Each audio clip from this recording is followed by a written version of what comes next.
Heureux de vous retrouver à votre émission, l'émission Kairos. Et je vous salue, chers téléspectateurs de Téléfontaine Vie et chers auditeurs de la radio Hosanna FM. Que Dieu vous bénisse. Alors, nous allons passer à l'écoute de la parole de Dieu. Et pour ce faire, je vous invite à lire avec moi un texte tiré du livre de Daniel au chapitre 1. Et nous allons lire les 9 premiers versets. La 3e année du règne de Joachim, roi de Juda, Nebuchadnezzar, roi de Babylone, marcha contre Jérusalem et l'assiégea. Le Seigneur livra entre ses mains Joachim, roi de Juda, et une partie des ustensiles de la maison de Dieu.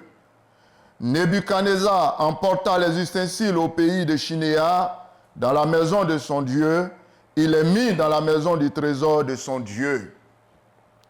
Le roi donna l'ordre à Aspenaz, chef des eunuques, d'amener quelques-uns des enfants d'Israël de race royale ou de famille noble, de jeunes garçons sans défaut corporel, beaux de figure, doués de sagesse, d'intelligence et d'instruction, capables de servir dans le palais du roi, et à qui l'on enseignerait les lettres et la langue des Chaldéens. Le roi leur assigna pour chaque jour une portion des mets de sa table et du vin dont ils buvaient, voulant les élever pendant 3 années, au bout desquelles ils seraient au service du roi. Il y avait parmi eux, d'entre les enfants de Juda, Daniel, Anania, Misaël et Azaria. Le chef des eunuques leur donna des noms. À Daniel, celui de Belchassar, à Anania, celui de Shadrach, à Misaël, celui de Meshach, et à Azaria, celui de Abednego. Daniel résolut de ne pas se souiller par les mets du roi et par le vin dont le roi buvait, et il pria le chef des eunuques de ne pas l'obliger à se souiller. Le verset 9. Dieu fit trouver grâce à Daniel. Dieu fit trouver à Daniel faveur et grâce devant le chef des eunuques. Seigneur, merci de bénir l'écoute de ta parole, de bénir la prédication de la parole de Dieu et que ta parole fasse du bien à ton peuple. Au nom de Jésus. Amen. Bien-aimés, il faut noter que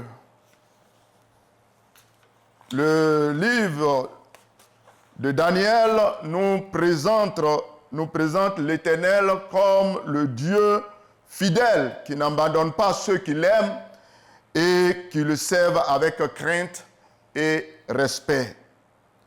Le livre de Daniel présente aussi le Dieu d'Israël comme le Dieu tout-puissant qui délivre ses serviteurs qui placent en lui leur confiance. Ce même livre présente Dieu comme le Dieu créateur et le Dieu souverain. C'est pourquoi le thème que je voudrais partager avec vous est le suivant. Dieu est souverain, il contrôle tous les événements. Dieu est souverain, il contrôle tous les événements. Qu'est-ce que la souveraineté de Dieu? Qui est l'auteur des crises que nous traversons? Pourquoi Dieu permet-il des épreuves dans la vie de ses enfants ou de ses serviteurs? Quelle attitude faut-il donc adopter vis-à-vis de la souveraineté de Dieu? Ces quelques interrogations vont constituer les points clés de mon intervention. C'est donc dans l'optique de nous amener à capter la notion de la souveraineté de Dieu afin de faire une bonne lecture ou une bonne analyse de tout ce qui nous arrive. Et surtout, à comprendre que toute chose concourt au bien de ceux qui aiment Dieu, de ceux qui sont appelés selon ses desseins, selon son dessein. Je voudrais surtout encourager ceux qui sont éprouvés, abattus, découragés et désespérés à reprendre courage, à se relever afin de continuer la marche chrétienne et le service de Dieu. Qu'est-ce que la souveraineté de Dieu? La souveraineté de Dieu, c'est une notion très complexe à capter et quelquefois difficile à comprendre et à accepter. La souveraineté de Dieu, c'est un terme théologique qui désigne le contrôle total et absolu de Dieu sur toute chose. Un théologien du nom de Paul-André Dubois, directeur de l'Institut biblique de Genève, a dit ceci, et je cite, il dit « Dieu est souverainement élevé au-dessus de tout, revêtu d'autorité et de puissance suprême. En sa qualité de roi des rois et seigneur des seigneurs, il règne sur le trône céleste, rayonnant de sa majesté de seul tout-puissant. Sa volonté et son pouvoir sont absolus. Tout ce qu'il conçoit et décide s'accomplit. La vie de tout homme dépend de lui. Derrière tous les événements ordinaires ou extraordinaires, la main puissante de Dieu est à l'œuvre. Celle-ci ne se relâche pas jusqu'à ce que tout genou fléchisse devant le Maître divin, soit dans l'adoration, soit dans le tremblement. Parce que rien ni personne ne saurait impunément défier Dieu.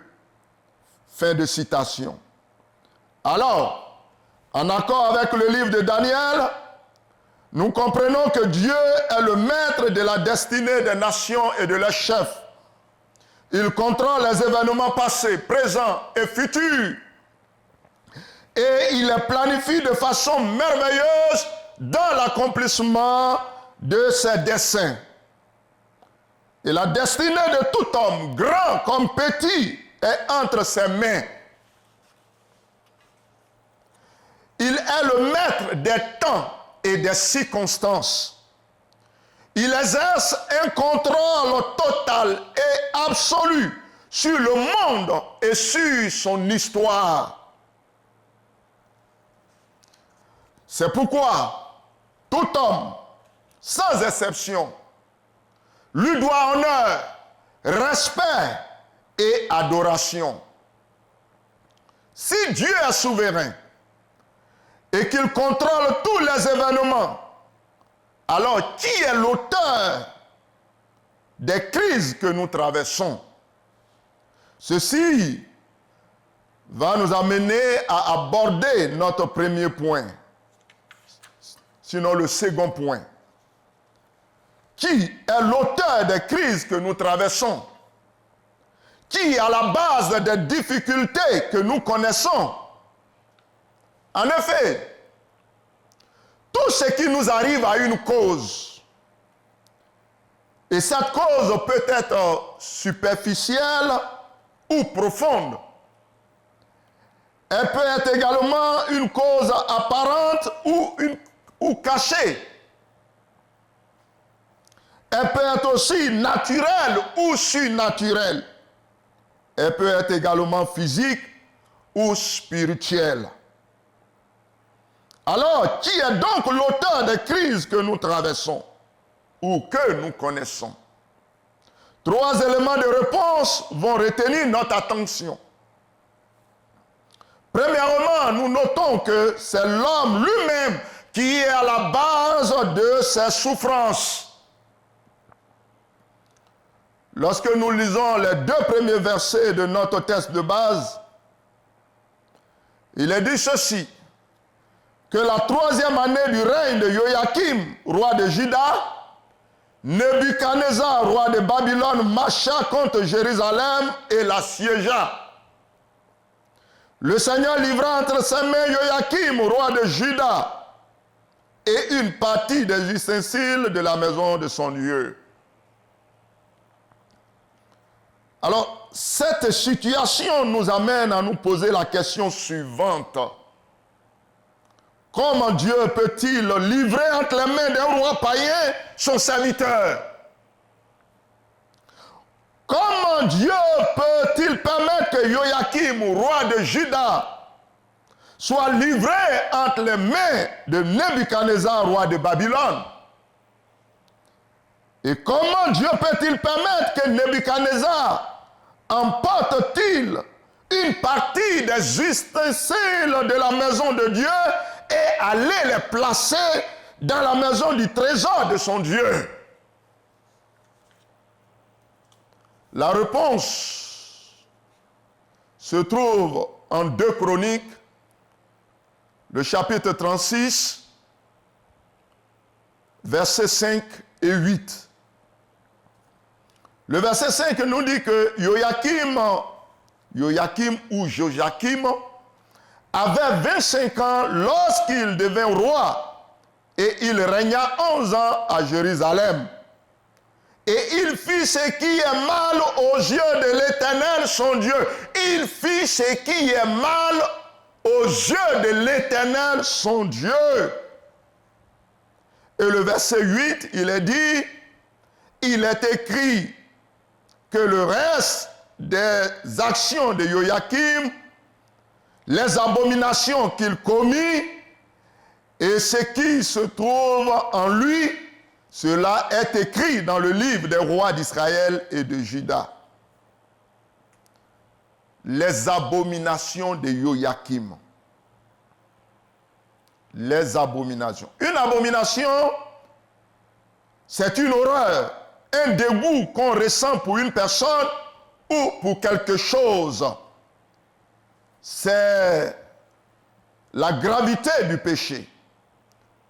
Alors je peux donc déduire que c'est à cause des abominations de Joachim, c'est à cause du péché que Joachim a commis que le Seigneur l'a livré entre les mains de Nebuchadnezzar, roi de Babylone.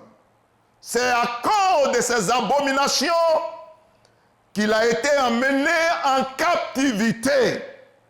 Or, pour les enfants d'Israël, la captivité, c'est une malédiction. C'est une souffrance terrible. La désobéissance à Dieu, en un mot, le péché contre Dieu attire sur l'homme le malheur, le trouble, la confusion, la peur, la défaite, la sécheresse spirituelle, la mort spirituelle, c'est-à-dire la séparation d'avec Dieu, et même voire la mort physique. Dans Deutéronome 28, versets 15 à 68, et Romains 6, le verset 23, il est dit, le salaire du péché, c'est la mort. Alors, toi qui m'écoutes, si tu reconnais que tu traverses une crise quelconque, si tu es troublé, si tu souffres et tu sais en âme et conscience que c'est un péché qui est à la base de toutes ces souffrances, je voudrais donc t'exhorter à t'humilier et à te repentir en renonçant au péché, en abandonnant le péché qui te ronge et qui te détruit. C'est alors que tu auras la paix. C'est alors que tu expérimenteras la bonté de Dieu, l'amour de Dieu pour toi. Et c'est alors que tu vas encore ressentir la présence de Dieu dans ta vie, dans ton cœur. C'est alors que tu seras restauré. C'est alors que tout ce qui est bloqué dans ta vie sera débloqué. Il est dit dans Proverbe 28, le verset 13 à 14, que celui qui cache ses transgressions, c'est-à-dire qui cache ses péchés, ne prospère point. Mais celui qui les avoue et les délaisse, obtient miséricorde. Peut-être tu es en train d'accuser les autres comme étant à la base de tes problèmes, de tes souffrances, de tes difficultés. Mais regarde en toi-même.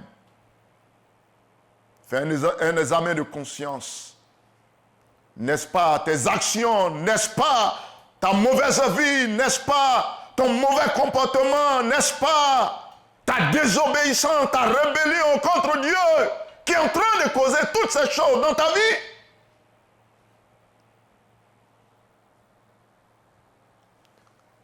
Répands-toi. Abandonne le péché. Humilie-toi sous la puissante main de Dieu. Le Seigneur va t'élever. Deuxièmement, nous disons que c'est Satan et ses démons également qui sont à la base des souffrances des hommes. Parce que le but de Satan, c'est de dérober, c'est-à-dire voler, égorger, c'est-à-dire détruire ou tuer. Et son but, c'est de détruire, c'est-à-dire ruiner. Donc le voleur ne vient que pour dérober, il ne vient que pour égorger et il ne vient que pour détruire. Mais gloire soit rendue à Dieu de ce que Jésus est venu afin que ses brebis, c'est-à-dire ceux qui l'aiment, ceux qui le suivent, ceux qui l'ont accepté comme Seigneur et Sauveur, ceux qui sont disciples de Jésus, ceux qui marchent selon sa volonté, ceux qui marchent selon sa parole. Jésus dit ceci, qu'il est venu pour que ses brebis aient la vie et qu'elle soit dans l'abondance. Ou qu'elle ait cette vie-là de façon pleine, de façon totale et de façon abondante. Voilà le plan de Dieu pour toi. Voici la volonté de Dieu pour toi. Voilà ce que Jésus te réserve. Une vie pleine, une vie totale, une vie abondante.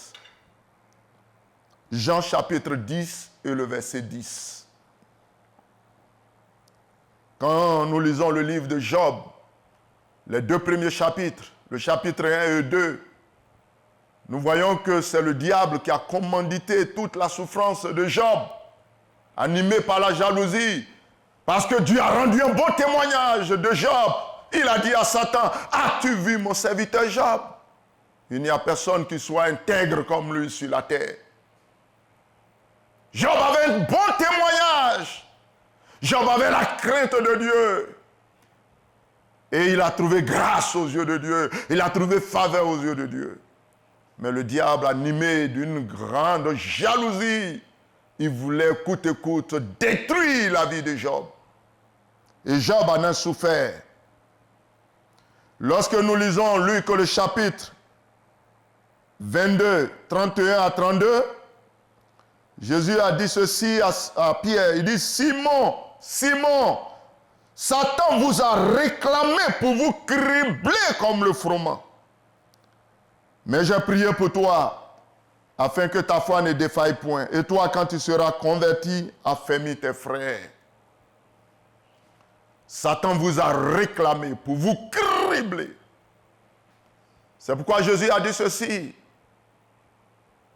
Prenez courage parce que vous aurez des tribulations dans ce monde.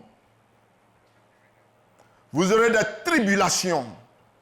Mais prenez courage parce que j'ai vaincu le monde. Et Jésus dit à Pierre, j'ai prié pour toi afin que ta foi ne défaille point.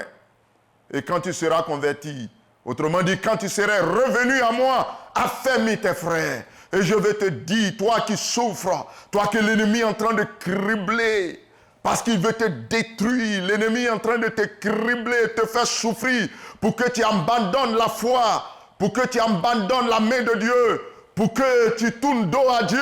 Il est en train de te faire souffrir. Mais je veux t'annoncer cette bonne nouvelle. Jésus intercède pour toi, même dans le ciel. Jésus intercède pour toi. Il est ton avocat. Il défend ta cause. Et sur la terre, l'Esprit de Dieu également intercède pour nous. Alléluia. le Saint-Esprit, dans nos faiblesses, il intercède pour nous, selon Romains 8, le verset 26. Prends courage. Et pour finir, troisièmement, nous disons que Dieu est quelquefois aussi à la base de tout ce qui nous arrive. Pourquoi dis-je à la base?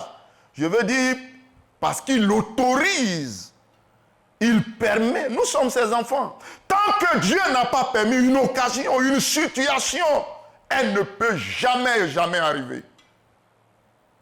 Il est dit dans Lamentation 3 et le verset 37. Lamentation 3, verset 37. Qui dira qu'une chose arrive sans que le Seigneur l'ait ordonné?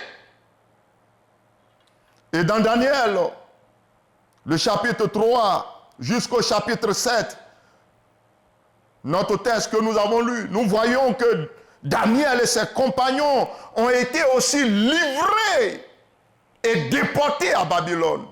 Ils ont été livrés entre les mains de Nebuchadnezzar et amenés à Babylone en captivité.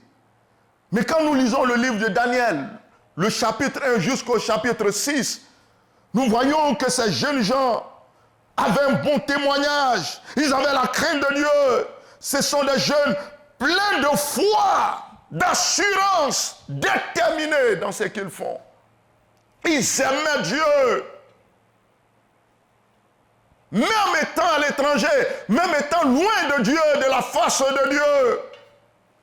Entre griffes, je veux dire, ils étaient loin de Jérusalem, qui était pour eux le symbole de la présence de Dieu. Mais étant loin, ils avaient la foi. Ils avaient la crainte de Dieu. Ils honoraient le Dieu. Ils respectaient le Dieu. Et pourtant, ces jeunes gens ont été aussi déportés, ont été livrés. Alors, retiens que les événements qui secouent le monde, les crises socio-politiques et militaires que le monde connaît, les justes ne sont toujours pas épargnés. Quand il y a des crises dans un pays, souvent les chrétiens aussi subissent les conséquences de la crise. À titre d'exemple, la crise sanitaire que notre monde a connue en 2020, le Covid-19, que la Côte d'Ivoire, nous, on a connu ici, c'est en 2020.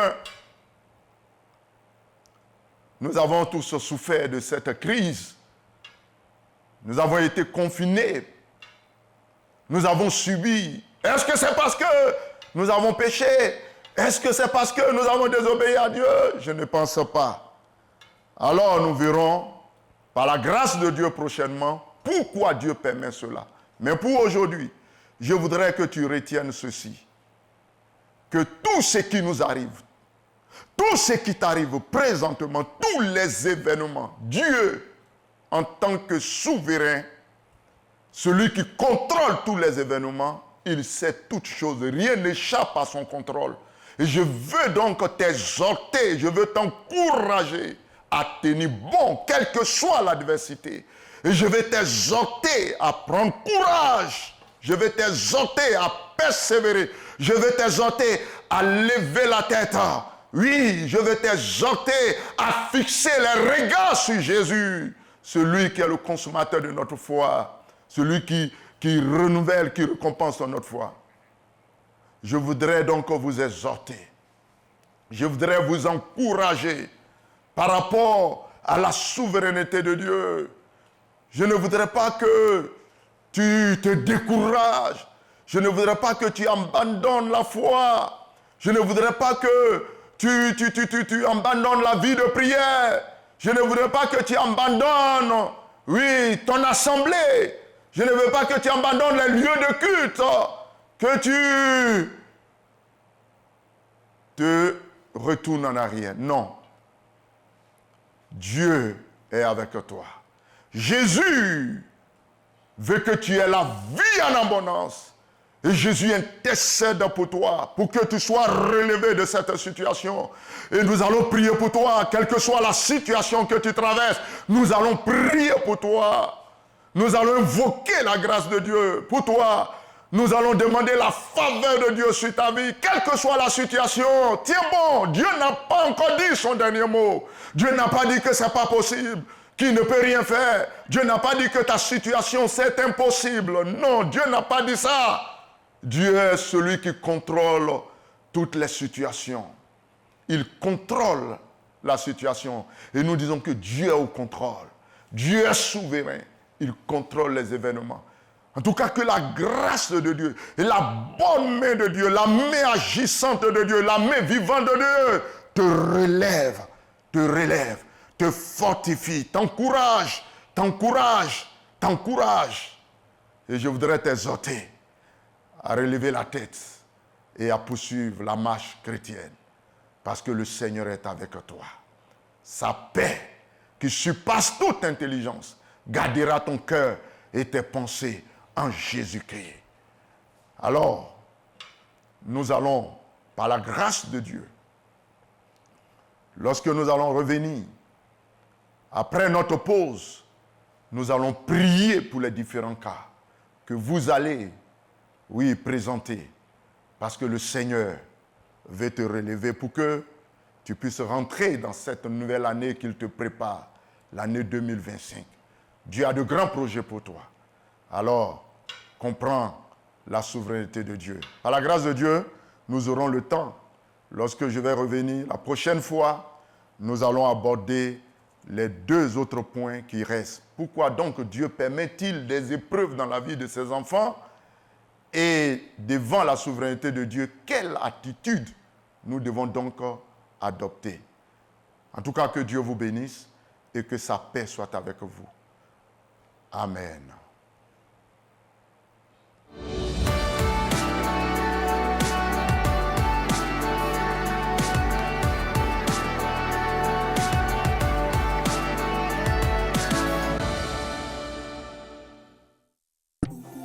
Plongez au cœur des vérités bibliques et saisissez le temps Kairos, choisi par Dieu pour bénéficier de ses grâces. Jésus a parlé, dit, va, ton fils vit, et aussitôt cet homme, à l'heure même indiquée, a retrouvé son fils en vie. Il nous faut la foi pour préparer notre arche en Christ à travers l'Église pour que nous puissions être enlevés demain quand le Seigneur Jésus-Christ viendra. Kairos, du lundi au vendredi à 21h05 sur TFE.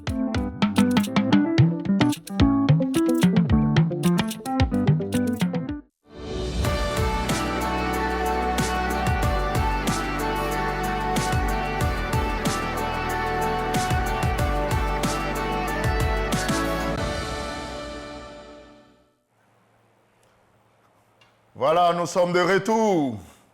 Et c'est vraiment, je dirais, avec un cœur débordant de joie que nous sommes là pour vous aider, vous soutenir dans la prière, de la manière dont Jésus intercède pour nous, de la manière dont Jésus a pris pour nous, et le Saint-Esprit également intercède pour nous. Nous aussi, nous voulons vous soutenir dans la prière. Oui, M. Yao de Boisflé. Oui, bonsoir, pasteur. Oui, bonsoir, M. Yao. Votre sujet de prière. Je voudrais que vous priez pour mon épouse. Oui. Elle est malade depuis 3 ans. Ok. Elle souffre de maux de tête. Ok. Et elle a des problèmes de nerfs. Et vraiment, ses yeux ont pris un coup.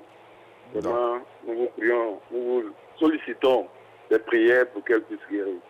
Ok, nous prions. Seigneur, nous te recommandons, oui, ton serviteur qui donne le sujet de sa femme, M. Yao, qui veut la guérison de sa femme, qui souffre, Seigneur, oh Dieu, de ses maux, de ses douleurs. Seigneur, nous prions, nous savons que tu es le Dieu qui guérit, et tu guéris toute maladie. Présentement que nous prions, que le Saint-Esprit la touche, la visite là où elle se trouve, que le Saint-Esprit restaure toutes ses cellules, que le Saint-Esprit restaure ses cellules, au nom puissant de Jésus, que la puissance de Dieu la restaure, au nom de Jésus, que la main de Dieu la touche et que la maladie quitte de son corps aujourd'hui même. Que la maladie s'en aille totalement et définitivement. Que la maladie soit chassée de son corps. Au nom puissant de Jésus. Qu'elle reçoive la guérison et la délivrance. Amen. Alléluia. Voilà. Donc, en tout cas, merci pour les appels. Voilà, il y a quelqu'un qui a appelé tout à l'heure, il y a eu une interruption. Voilà, donc, nous voulons donc vous exhorter, juste au bas de votre écran, voilà, se trouve le numéro, voilà, sur lequel vous pouvez donc nous appeler, pour que nous prions pour vous, parce que le Seigneur est au contrôle. Le Seigneur gère toutes les situations. Rien n'échappe à son contrôle. Le frère Otiniel de Dembokro.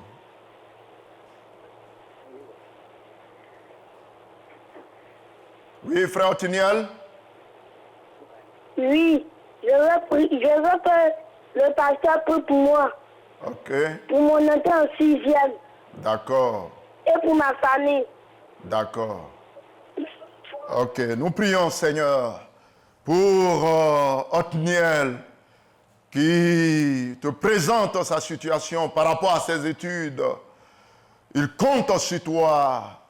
Oui, même à son âge, il sait que tu es le Dieu qui donne l'intelligence et qui amène au succès et à la réussite. Il demande également, oui, de garder sa famille, de bénir sa famille, de protéger sa famille, de veiller sur sa famille. Seigneur, étends ta bonne main au nom de Jésus et que la gloire te revienne au nom de Jésus. Amen. Monsieur Kipré de Gagnoa. Oui, monsieur Kipré. Allô? Oui, allô? Oui, je suis Kipré de Gagnoa. Oui. Je suis diacre avec l'Assemblée de Dieu. Ok.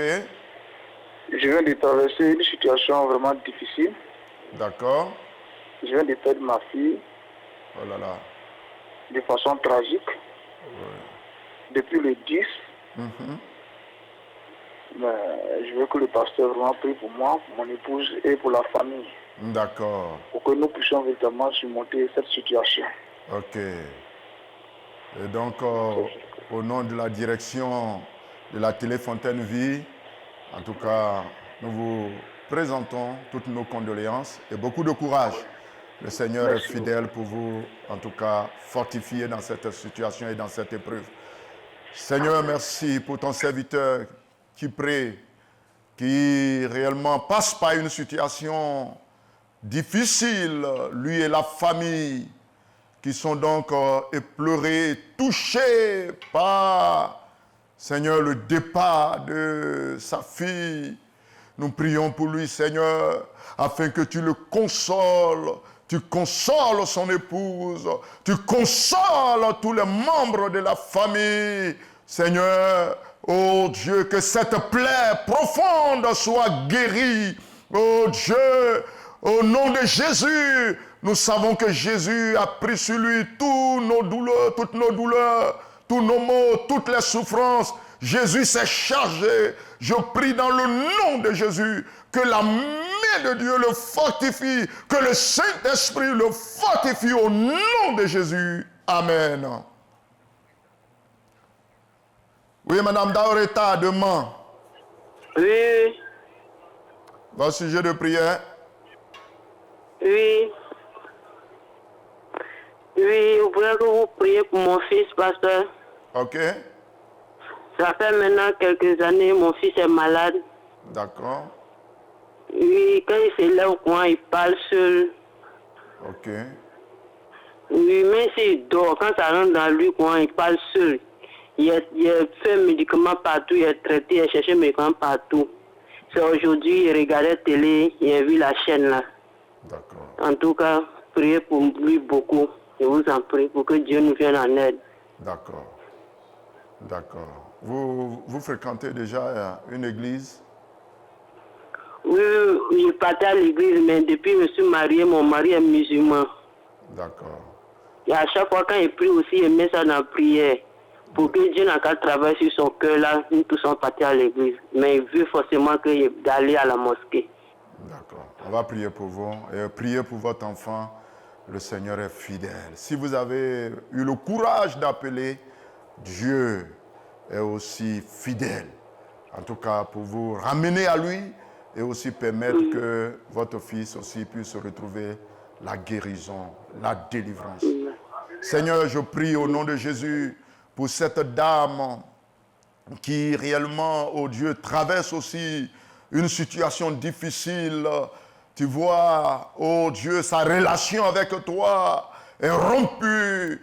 Oh Dieu, je prie pour que tu crées les situations et tu lui donnes la force, tu lui donnes, oh Dieu, le courage afin de pouvoir reprendre la marche avec toi. Je prie pour son fils qui fait cette dépression. Je prie au nom de Jésus que cette dépression s'arrête au nom de Jésus. Je prie que la guérison le visite, le touche au nom de Jésus et que tout ce qui est dérangé en lui soit remis en place au nom puissant de Jésus.